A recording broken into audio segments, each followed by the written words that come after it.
Imagine this. The car in your driveway, the one you've trusted for years, could be quietly consigned to the dustbin of history without anyone telling you.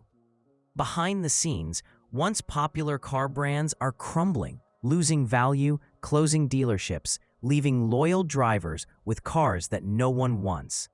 Here, we'll uncover the truth about 10 automakers on the brink of collapse. Some are disappearing fast, while others still seem resilient, but their confidence is on thin ice. Stay tuned, especially for the last brands on the list. One of them might be one you still believe in, but that faith could cost you dearly. Lincoln. Lincoln was once a name that meant something. Presidential limousines, streetcars that cruise the streets, a true symbol of American luxury. But today, Lincoln is barely hanging on, and most people don't even notice. In 2024, Lincoln sales in the US fell to just under 88,000 vehicles, down 27% from the previous year, and the lowest in a decade. The sedan lineup is gone. The Continental and MKZ were discontinued years ago, and now even SUVs like the Nautilus and Corsair struggle to stand out among better-selling, better-equipped competitors. Ford is pouring billions into electric cars and trucks, but Lincoln isn't even a priority. Promised electric models are delayed, their release dates unclear. The big-name Star concept is still just that, a concept. While Cadillac is pushing ahead with the Lyriq and Celestiq, Lincoln's electric future is in the shadows. The biggest danger is that Lincoln has lost its identity. It's no longer bold, innovative, or a priority for its parent company. Ford has quietly moved production of the Lincoln Nautilus from the US to China, a huge wake-up call about where the brand's future really lies. The dealer network is shrinking dramatically. Fewer showrooms, fewer service centers. That means longer waits, less support, and more hassle for owners. And residual values are plummeting. Most Lincoln models sit at the bottom of the luxury segment for value retention. That's a big blow if you're planning to trade in. So while Lincoln technically still exists, all signs point to its demise. No flagship model, no real entry into the EV market, no excitement, and no clear path forward. If you're thinking about buying a Lincoln, ask yourself, do you want to own a brand that even its parent company has quietly left behind? Nissan. Remember when Nissan was a name you could rely on? From the iconic GTR to the sporty 240Z and the reliable Maxima, the brand once ruled the streets. But today, things are different. Nissan is in serious trouble. In 2024, it managed to sell more than 875,000 cars in the US. Sounds good, right? But dig deeper, and the picture becomes grim. Maxima sales have dropped more than 90%, and the Ultima is also rapidly losing popularity. Models that once dominated are now barely hanging on. Behind the scenes, things are even worse. The company is facing losses of $5.4 billion, and that's just the beginning. A planned merger with Honda, which would have created the world's third largest automaker, collapsed in 2024 when Honda refused to cede control. Now, Nissan is in a panic, cutting 9,000 jobs, closing factories, canceling 2 electric vehicles planned for the US. No hybrids, no plug-in hybrids, no clear plan. Just chaos and stopgap solutions. And let's not forget the scandals. It all started with the arrest of former CEO Carlos Ghosn in Japan for hiding millions in revenue and using the company's funds as a personal account. He literally fled the country in a shipping container in 2018, and Nissan has been on a downward spiral ever since. There have been several CEOs, but no clear vision. According to leaked internal reports, Nissan has 12 to 15 months left, barring a miracle. If you're eyeing Nissan, think twice. It may not just be a car with problems, it may be a company on its last legs. Chrysler. Chrysler isn't just fading away, it's collapsing in real time. In 2005, Chrysler sold more than 500,000 vehicles in the US. But by 2024, that number had plummeted to less than 145,000. It's not a recession, it's a crash. What's left? Essentially just one car, the Pacifica minivan, and the cheaper Voyager, available only to corporate buyers. The iconic 300 sedan was discontinued in 2023. Even the Pacifica, Chrysler's last true product, has lost 17% of its sales in the past year. The hope was the Airflow electric SUV, a sleek concept that would launch Chrysler's electric future. But in mid-2024, Stellantis pulled the plug on the project, citing high costs, outdated design, and a shrinking market for electric vehicles. Now, Chrysler's parent company, Stellantis, is auditing all 14 of its brands to weed out weak links, and Chrysler is a prime candidate for the exit. It's not just weak sales. In 2025, a Chrysler dealership in Maine defaulted on a $5.7 million loan, and another in Georgia closed after a fraud scandal, leaving customers without cash or paperwork for a trade-in. Yes, Chrysler is trying to claw back its way with a refreshed Pacifica and a new mid-size SUV planned for 2026, but it may be too little, too late. Without a big hit or a brand-defining move, Chrysler may simply disappear from American roads. If you're thinking about buying a Chrysler, consider this. When a brand is on the brink of collapse, residual values drop, parts disappear, and maintenance becomes a nightmare. It's not just a bad time to buy a Chrysler. It may be your last chance.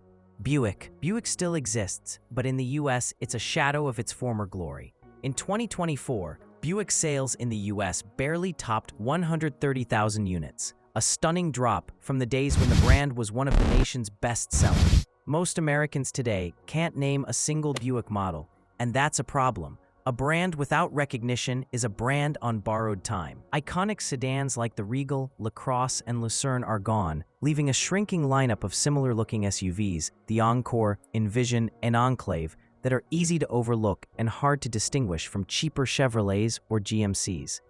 Buick no longer stands for anything unique. It's not luxury, it's not value, it's just something that happens.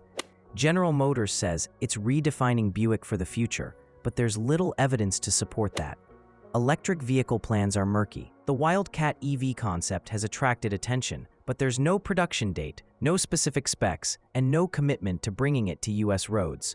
Meanwhile, Cadillac is getting billions in EV spending and media attention, while Buick is largely ignored.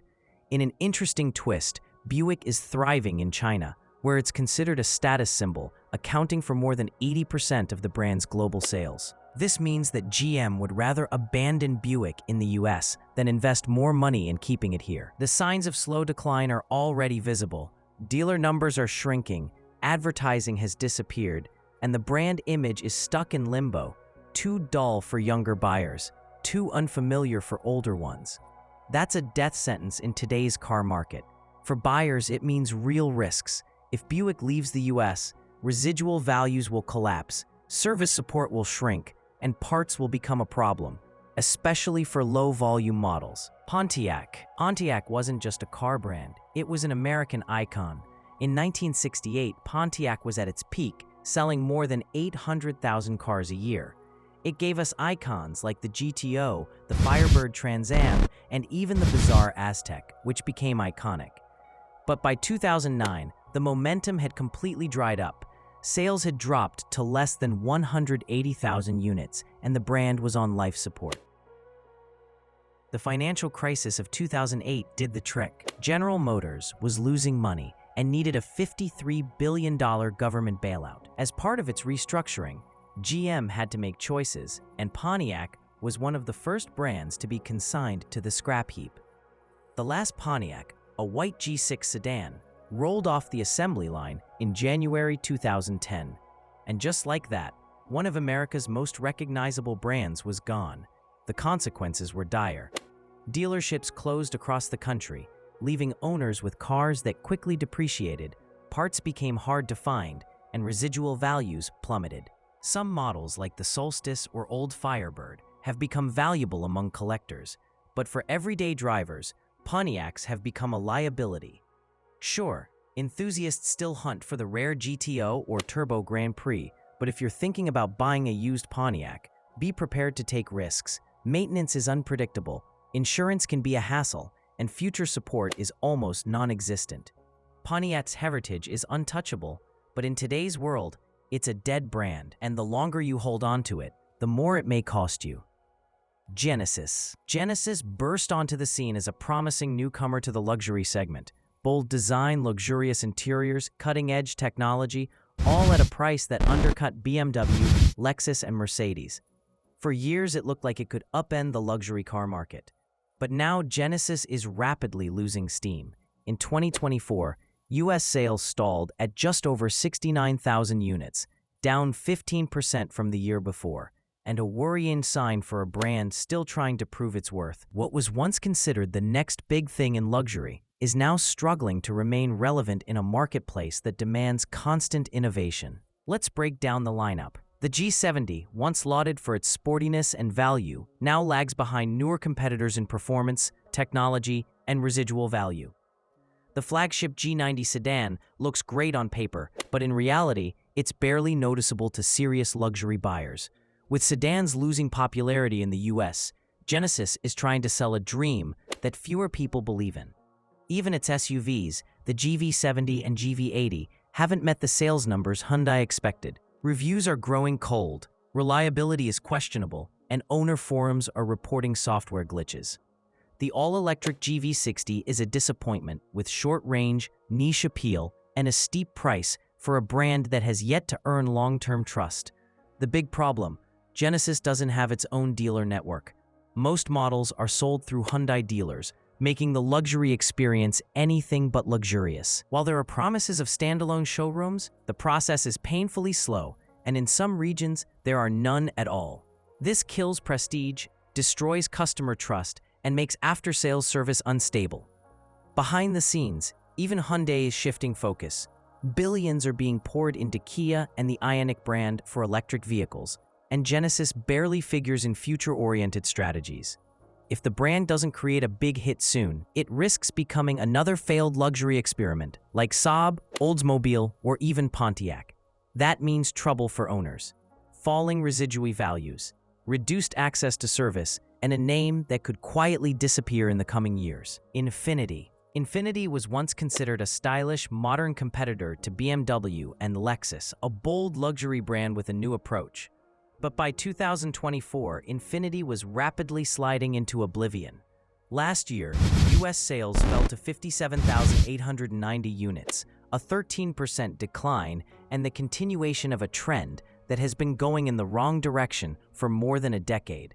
At that rate, it's not just a decline, it's a slow decline. The most obvious sign of trouble: Infiniti has lost its identity. More and more dealerships are merging with Nissan, putting both brands under one roof. It saves costs, but it screams decline. When a luxury brand loses its own showroom, it says a lot. The product line is shrinking rapidly. Infiniti will discontinue the QX50 and QX55 by the end of 2025. Tariffs have disrupted production in Mexico, and with fewer models in the pipeline, it's clear the company is retreating rather than expanding. What's next? Two new SUVs, the QX60 and QX65, but they're aimed only at high-income buyers. There's no affordability strategy, no entry-level models, no attempt to regain mass appeal. Add to that a history of inflated performance claims, multiple recalls over airbag and steering problems, and a brand reputation that's been quietly deteriorating for years. It's no surprise that Infiniti is fading. Nissan, the parent company, says it's backing Infiniti, but its strategy is clear: chase big profits, not customers. That may help the balance sheet in the short term, but it's a risk for drivers.